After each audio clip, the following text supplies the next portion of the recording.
dementia researcher with a blog and a rating. Selfish reasons for open science.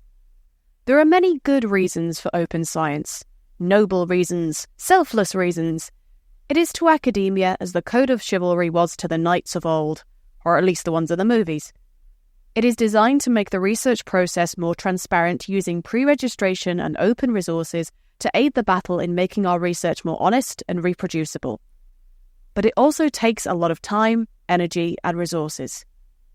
When I was first introduced to open science, I was a wide-eyed first-year PhD student with a lot of enthusiasm for doing science and doing science well.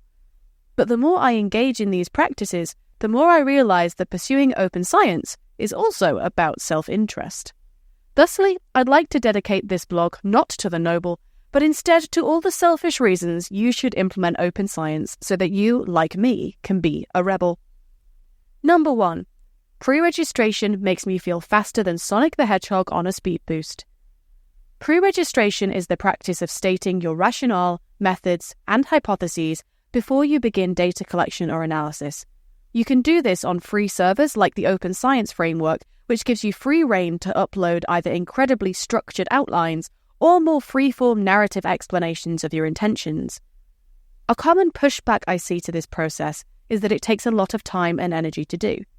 As scientists, we want to get to the actual science as quickly as possible, and that can often manifest as analysing first and asking questions later. I would argue that pre-registration rarely creates more work. It simply pushes work to the beginning of a project, allowing you to clearly think through your methods and analysis ahead of time and without any bias from already knowing your data. Pre-registration may have pushed my project back by a month or so at the beginning, but when I came to analysing my data, I did it in a day.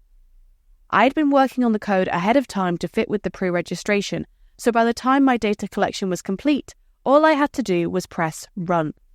This was, as you can imagine, hugely satisfying. Next came writing, and most of my paper was ready to go. My pre-registration already contained an introduction, methods, and hypotheses section, which provided the skeleton for my results. Even now that I'm working on larger projects, I see comparable benefits. I may not be able to analyse all of my imaging data in a day, but what I do have is a framework laid out which gives me a step-by-step guide of how to run my analyses. All the mental capacity I spent planning at the beginning of the project now pays dividends in the form of a clear set of instructions that I simply have to follow. Number 2. Pre-registration stops me from being sneaky by mistake, or on purpose. Another common pushback I see to pre-registration is the classic, but what if I have to change something? We live in fear as scientists that we will lay out an analysis strategy, find out that strategy doesn't work, and then be stuck. To this, I would argue that the goal of pre-registration is not to tie your hands. If you need to change something in your methods or analysis because you realised something you didn't know beforehand, then that's fine. The difference is that you now have to explain why something has changed. If you have a valid scientific reason for shifting your strategy, then that isn't a problem. But if you find yourself without a good reason, then maybe it's best that you didn't shift at all. It's so tempting to try different analyses when your initial hypothesis doesn't get that all-important significant result. But if you're trying new parameters just to hit that magic p-value, then you're better off not changing things at all. I have been called out by pre-registration in that I pre-registered a primary analysis strategy that didn't work. Functionally, what this meant is that my paper featured a null result, followed by the working strategy and an explanation of why one worked and the other didn't. All the pre-registration did was ensure that my null result couldn't be swept aside without explanation, and I didn't have to fight with co-authors to include it because there simply wasn't a choice. And on the topic of null results, number 3, open science makes publishing null results easier. Going a step beyond pre-registrations to registered reports, you can submit your introduction, methods, and hypotheses to a paper who will choose to accept or reject your work regardless of your results. No more publication bias based on significance, no more bottom drawer effect. And even if you don't want to go that far, with the dawn of preprint servers like bioRxiv and medRxiv, there just isn't a reason for any results based on good science to be stuck unpublished.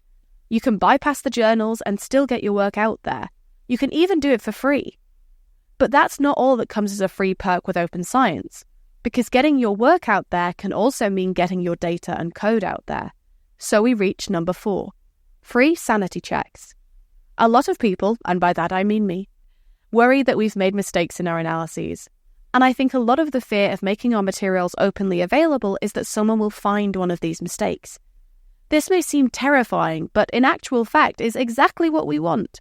We all make mistakes, even as amazing scientists, and by making our resources publicly available, we get free code checkers who might spot them.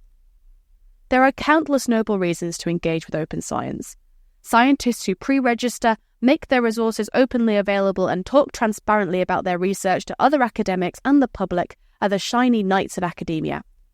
But what no one except us reading this blog need to know is that beneath said shiny armour is just a scientist who also recognises that open science has a lot of selfish benefits built right in. So if you're on board for making your analyses quicker and writing less effortful, for no more fear of null results and free sanity checks on your code and data, then fly that open science banner high. Thank you for listening. Join the Dementia Research bloggers and share your own views.